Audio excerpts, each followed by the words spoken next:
तुम्हाला ती व्यक्ती खूप आवडते, तिला तुम्ही आवडता आणि पुढे काहीच नाही. असं कधी झालं आहे का? हो, झाले ना. माझा पहिला जॉब होता. ज्युनियर असल्यानं ऑफिसमध्ये सगळ्यांनाच आदर देत होतो आणि सिनियर स्टाफ तर हुकूम झाडायचे. त्यातच एक मुलगी होती, माझी सिनियर होती. मी माझ्या PC वर काम करत असलो की मला येऊन गाईड करायची. 2 वेळा तिला माझ्यामुळं ओरडा खावा लागलेला. ऑफिस सुटल्यावर, सॉरी केतकी, माझ्यामुळं तुम्हाला ओरडा बसला. मी, इट्स ओके रे, ऑफिसमधल्या गोष्टी बाहेर नाही काढायच्या. काहीशी हसतच ती म्हणाली. त्या दिवशी स्टेशनपर्यंत तिनं मला ड्रॉप केलं. तिच्याकडं स्कूटी आहे, सो ती माझ्यासाठी रोजच वेट करायला लागली. तिनं मला कधी आदरार्थी हाक नाही मारली, पण मी तुम्हीवरून तूवर आलो, म्हणजे आणलं गेलं. आठवड्याभरानंतर आम्ही छान बोलायला लागलो. रविवारी ती मुद्दाम फिरायला चल म्हणायला लागली. मी नाही करत पहिला रविवार टाळला.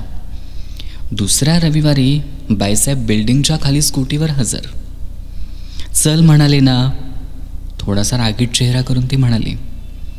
मी गप गुमान मागे बसलो. त्या दिवशी आम्ही मॉल्स वगैरे फिरलो. दुपारी मस्त गार्डनमध्ये फिरलो. एका झुडपाजवळ मी मोबाईलमध्ये टाईमपास करत असताना ती माझ्या खांद्यावर डोकं ठेवून रेलून बसली. अगं काय करतेस? चुप रे, उठू काय? ना. तिच्या सानिध्यात ती दुपार गेली. आम्ही खूप बोललो. ऐक ना, तू किती भारी आहेस यार, मला जाम आवडतोस. मी? असं काय बघतोस? तुला नाही आवडत मी? आवडतेस, पण या नात्याला भविष्य काय? भविष्य पाहून नाती नसतात यार तयार करायची. पाण्याच्या लाटेबरोबर वाहत जावं. सूर्य कधी भविष्य बघून उगवतो का? लाटा कधी थांबतात का? त्यांनाही माहिती आहे किनाऱ्यावर आपण संपणार, तरीही आदळत असतात ना वेड्यासारख्या. कोणतीही तमा न बाळगता काही ना ते पण अशीच पाण्याच्या बुडबुडासारखी असतात. केव्हा यावं न केव्हा जावं हे आपल्या हातात नाही, पण आपल्या असण्यानं कोणाला तरी हुरहुर लागावी पतंगासारखं.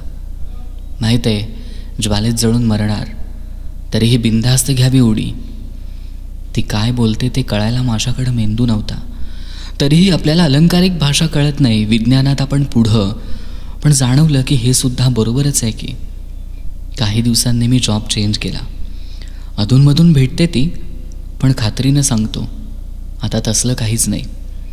तिच्याकडून असेल नसेल, पण माझ्याकडून तरी नाही. असतात आयुष्यात अशीच काही वळणं, जी घेतली तरच मार्ग सरळ होतो.